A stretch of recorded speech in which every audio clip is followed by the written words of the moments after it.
It's easy to give up. You know, Hell it's yeah. easy. It's the easiest thing in the world to do. I'm done. I ain't going. Oh yeah. I ain't gonna keep going. Yeah, I don't feel like going to work. I'm done. Yeah. Got home and I watched a show on Discovery Channel of guys carrying boats and logs, Navy SEAL training. And I decided to make a change in my life. And I called the recruiter up, and he asked me these questions. He had to meet a certain age, like a certain height and weight limit. I was 6'1" and 300 pounds. He laughed at me. 7 other recruiters laughed at me. One recruiter finally said, "Come on in, I'm too busy to talk to you on the phone."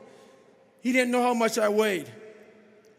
I walked in the recruiter's office and he looked at me and he said, "You're fat and you're black." I said I want to be a Navy SEAL. I didn't know there had only been 35 African-American Navy SEALs at that time in over 70 years.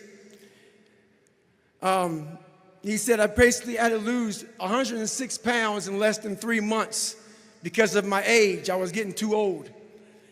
I came back 3 months later, 106 pounds lighter. Thank you.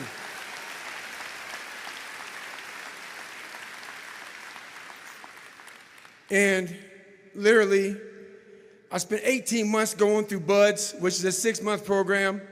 Went through 3 hell weeks. That is where I met Marcus Luttrell, Danny Dietz, Michael Murphy, another Medal of Honor winner. I went through Hell Week with all these guys, real heroes. I am not a hero. I served with real heroes. And from there, I went on to raise over $2 million for the Special Operations Warrior Foundation. But I'm going to end you with this right here. I have the most respect I can possibly muster up for all of you in this room. I know what it takes to be a combat soldier, and I used to look for courage. I thought courage was a man who won the Medal of Honor. It is. But courage is a man who's willing to put those boots on every single day of his life to go out there and fight for this country where nobody even knows what the hell they're doing or where the hell they're at. You do it for the man beside you. Thank you.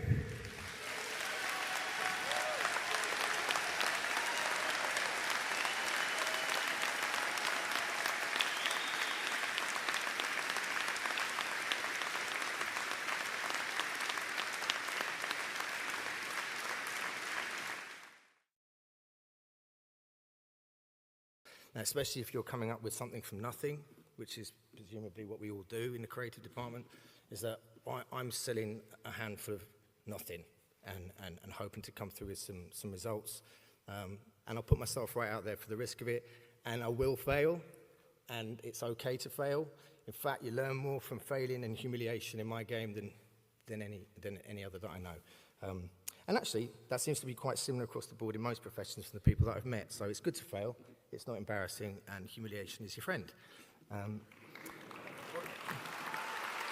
What's hard is going, yo, yesterday I got nothing from working as hard as I could. Nothing happened from that. I'm going to do the same thing again today, but I'm going to try to go harder. That's the hardest thing in the world. To get up every day and give 100% and be in the same position that you were each day, but mentally know that you're trying and trying and trying. That's a real grind.